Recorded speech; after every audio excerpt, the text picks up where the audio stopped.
But how do we hear the voice of the Spirit? One, the voice of the Spirit is gentle. The Spirit doesn't shout.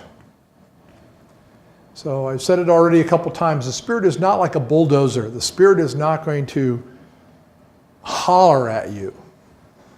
The Holy Spirit's voice is a gentle voice. It's a soft voice. Two, therefore, it's important to shut off distractions.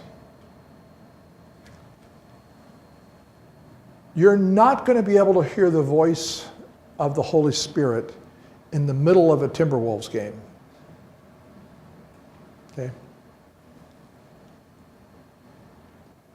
Jesus would take time away for reflection and connection with God.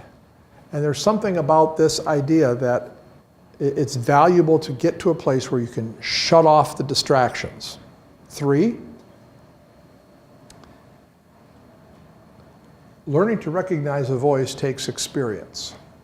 The voice of the Holy Spirit is like the voice of a human being. The first time you hear it, you don't recognize it. Which means, number four, it takes practice. Give it time. Number five, how to begin, put yourself in a position to hear and then listen. So let's just say, for example, that somebody convinced you that bird watching was an awesome hobby. Some of you are thinking, I cannot even begin to imagine what that would be like. But let's just go with me on this, right? And you wanted to learn to enjoy birds. An ornithologist, I think, is the right word. I shouldn't have said that because I don't even know. All right. What do? Well, get in the woods, be still, and kind of listen. That's kind of what you need to do with the Spirit as well. 6, hearing from God won't be perfect. So hearing from God is a kind of communication. And all communication has bumps and bruises along the way, right? We misunderstand. We don't quite hear. So communication is never going to be perfect. And that means listening to God isn't going to be perfect either.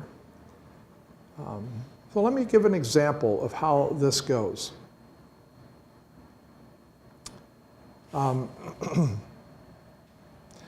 know people who try to really listen to the Spirit with regard to people around them. And every now and then they'll feel as though the Holy Spirit is prompting them to maybe go to a person and just strike up a conversation. And you don't have to get super spiritual about it, like God told me to talk to you. That'll weird them out. But what if God did tell you to talk to someone? Would you take the risk of just going over and saying, hey, my name's David, and just letting it unfold and see what happens? Now, communication is never perfect. Maybe God didn't tell you to talk to that person, right? So you misunderstood, you didn't quite hear. That shouldn't deter you, because after all human conversation and communication has these kinds of defects.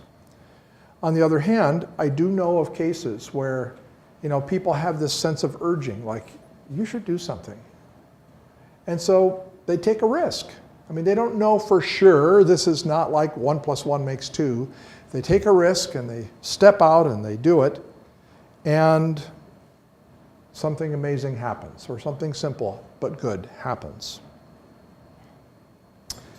Number 7, it helps to have someone listen with you. So this would be if you have a major thing to do, a major decision. And there are actually some denominations that kind of practice this. They have a kind of formal way of listening together, almost like an executive committee that will listen with you to what the Lord might be saying. You don't have to get that formal, but if you're wondering, about a decision and you want to check your motives and make sure that you're entering into this for the right reason, it's helpful to have someone who will just listen with you, ask questions, not try to tell you anything, but just explore with you. And number 8, hindsight will be clearer than foresight. So be okay with that.